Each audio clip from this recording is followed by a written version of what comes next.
দাদা, তুই আমার কাছে আমার ভগবান। তোর জন্য আমি সবকিছু করতে পারি, যত টাকাই লাগুক না কেন। আমি তোকে ঠিক সুস্থ করে দেবো। বাড়ি থেকে বেরিয়ে তাহলে এই সমস্ত করা হচ্ছে? হ্যাঁ, তুমি আমার টাকাগুলোকে এরকম ভাবে নষ্ট করছো। রাহুল, তুমি আমার না তোমার উপর অনেকদিন ধরে সন্দেহ হচ্ছিল। আমি ভেবেছিলাম তোমার তো কারোর সঙ্গে অ্যাফেয়ার চলছে, কিন্তু না, তুমি তো দেখছি এখানে এসে তোমার বেকার দাদাকে সাহায্য করছো। বুঝা, খুব ভালো। আজকে আমি এটা বুঝে গেলাম যে তুমি আমার থেকেও বেশি তোমার দাদাকে প্রায়োরিটি দাও। তুমি আমার টাকাগুলোকে এইভাবে নষ্ট করছো।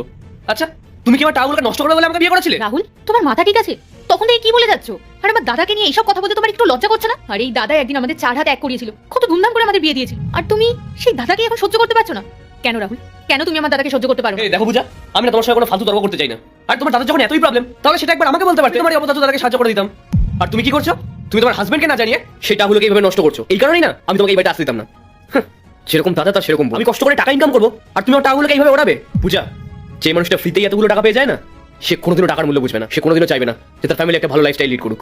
আর তোমার দাদার না এইসবের কোনো চিন্তাই নেই। আর শুধুমাত্র এই কারণেই আজ তোমার দাদা আমার থেকে এতটা পিছিয়ে। পূজা, তুমি আমার ওয়াইফ, তাই জন্য আমি তোমাকে শেষবারের মতন ওয়ার্নিং দিচ্ছি। আজকের পর থেকে তোমাকে যেন আমি এই বাড়ির ত্রিসীমানা না দিতে পারলে। দেখলি দাদা, এই ছেলের সাথে তুই আমার বিয়ে দিয়েছিস, আর কি যেন বলেছিলিস তুই আমাকে, যে তোর সাথে যার বিয়ে দিচ্ছি না সে নাকি খুব ভালো, তার মতো নাকি কোনো ছেলেই হয় না। সেই ছেলে আজকে আমার দাদাকে অপমান করছে। রাহুল, আমার দাদার হার্টে সমস্যা হয়েছে, ডক্টর বলেছে যত তাড়াতাড়ি সম্ভব অপারেশন করতে। তাই জন্য আমি লুকিয়ে লুকিয়ে দাদাকে একটু হেল্প করতাম, কারণ আমি জানতাম এটা যদি তুমি জানতে পারো তাহলে কখনোই তুমি এটা মেনে নেবে না। রাহুল, আজ যদি এই ঘটনাটা তোমার বাড়ির কারোর সাথে হতো, তাহলে কি তুমিও সেই সময় এই জিনিসগুলোই করতে? এতদিন আমি লুকিয়ে লুকিয়ে দাদার সাথে দেখা করতে আসতাম, কিন্তু আর না। আজকের পর থেকে আমার যখন ইচ্ছা হবে আমি তখনই এই বাড়িতে আসবো।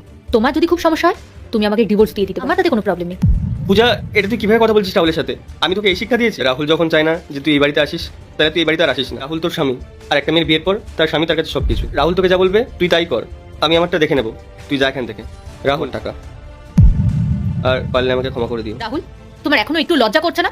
কতটা চিপ মেন্টালিটি তোমার। দেখলে পূজা, তুমি আমাকে কোনোদিনও ভরসাই করোনি। যদি তুমি আমাকে ভরসা করতে, তাহলে হয়তো আজকে আমি সবকিছু ঠিকঠাকই করতাম। আর কোথাও না কোথাও ভুলটা না আমারই। আমি আমার জীবনে আসার পর আমি এতটাই সাকসেসফুল হয়ে গেছিলাম, আমি এটাই ভুলে গেছিলাম কারা আমার আপন আর কারা আমার পর। আমি আমার পরিবারের কথা ভুলে গেছিলাম। আমার বাবা মা ভাই বোন তুমি, এটা যেমন আমার একটা পরিবার, আমি তোমার দাদা বৌদি তো আমার একটা পরিবার। পূজা, পূজা, আমি এই টাকাগুলো ওনার কাছ থেকে এই কারণে ওনাদেরকে টাকাগুলো দিতে চাই না। আমি ওনার কাছ থেকে টাকাগুলো এই কারণেই নিলাম কারণ ওনার এই টাকাগুলো আর কোনো প্রয়োজনই পড়বে। এরপর থেকে ওনার চিকিৎসার সমস্ত খরচা আমি বহন করবো, কারণ ওনারাও তো আমার পরিবার, আমারও তো কোনো রেসপন্সিবিলিটি আছে ওনাদের ওপর। আর পূজা, কয়েকটা দিন তুমি এই বাড়িতেই থাকো আর দাদার খেয়াল রেখো। আমি অফিস থেকে ফেরার পথে রোজ সন্ধ্যাবেলা করে এসে তোমাদের সঙ্গে দেখা করে যাবো। সরি দাদা। আর হ্যাঁ, আর পূজা, তুমি এই টাকাগুলো রাখো। আমি জানি দাদা তো আমাকে কিছু জানাবে না, তাই আমি তোমার উপর দায়িত্ব দিচ্ছি। দাদার যখন যেটা প্রয়োজন হবে দাদাকে সেটা এনে দেবে। ভিডিওটা ভালো লাগলে একটা লাইক করে দাও, আর এমন আরো সুন্দর ভিডিও দেখতে চ্যানেলটা সাবস্ক্রাইব করে নাও। তোমার সব স্বপ্ন একদিন অবশ্যই পূরণ হোক এই কামনা করি।